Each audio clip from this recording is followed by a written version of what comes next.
សិតតែអំស្រីនេះចំនួនបោះពុកម៉ែបងប្អូនដល់ខ្ញុំប្រាប់អំស្រីអញ្ចឹងចំនួនពីគាត់មានអ្នកខ្លះទៅ200លុយខ្មែរ500លុយខ្មែរ1000 2000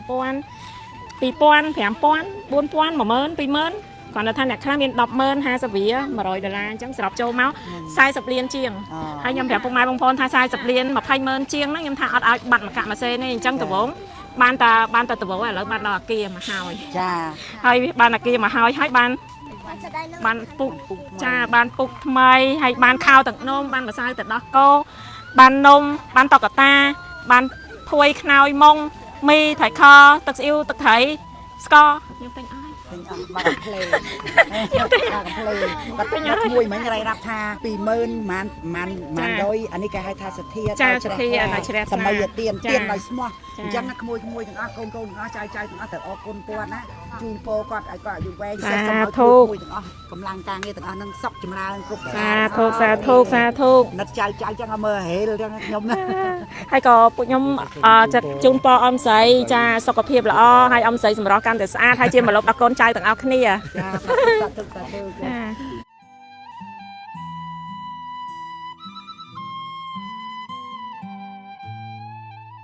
ចូលម្ដលបងអានេះ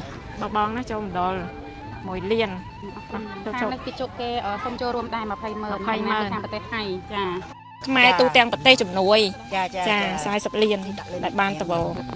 ចាអរគុណច្រើនអមស្រីណាខ្ញុំចេះខ្លាចបាត់លុយពុកម៉ែបងប្អូនអញ្ចឹងសិតតែកាត់ឡើងអមស្រីចាព្រោះអីលុយគេយើងអត់នេះទេដល់ពេលអញ្ចឹងកាត់ឡើងអញ្ចឹងចង់ប្រាប់ពុកម៉ែបងប្អូនថាអញ្ចឹងថាវិការដែលសង់អាគារហ្នឹងអំ$7368អញ្ចឹងជំនួយទាំងអស់ហ្នឹងស្មើនឹង$10,060ហើយអញ្ចឹងយើងដកថ្លៃខ្ញុំទិញខ្នើយភួយមុងហ្នឹងខាងហាងនាគពណ៌ហ្នឹងគឺគាត់ជួយថែមខ្នើយហើយនឹងភួយទៀតអញ្ចឹងកុំអីខ្ញុំត្រូវអស់1500ប៉ុន្តែគាត់ជំនួយទៅនៅសល់តែ900ទេគាត់ម្នាក់បន្តិចចាហើយខាងខ្ញុំទិញនំទិញអីអស់400ជាងហើយ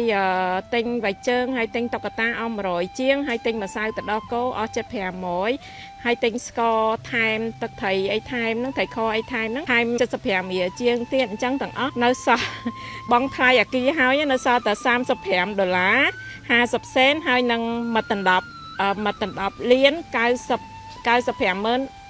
300អត់ទាន់ដកថ្លៃអាគារ2300អីគេអញ្ចឹងបើដកហើយនៅសល់តែ$6700ទេចា$6700អញ្ចឹងវានៅសល់តែប្រហែល2លានជាងពុកម៉ែបងប្អូនខ្ញុំនិយាយរួមថាវិការពុកម៉ែបងប្អូនគឺខ្ញុំ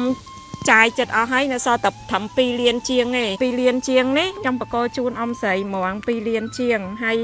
ខ្ញុំប្រគ្រប់លុយខ្លួនឯងទៀតស្រាប់ទាំងអស់2ដណ្ដប់លានបន្ថែមជូនដុលបន្ថែមទៀតទុកឲ្យអមស្រីទុកជួយទៅដល់ចាចាត់ចែងសម្រាប់ក្មេងៗដែលគាត់ខ្វះខាតដែលគាត់នៅក្នុងមណ្ឌលអរគុណច្រើនអមស្រីណាអរគុណ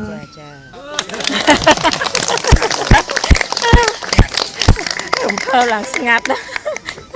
គេ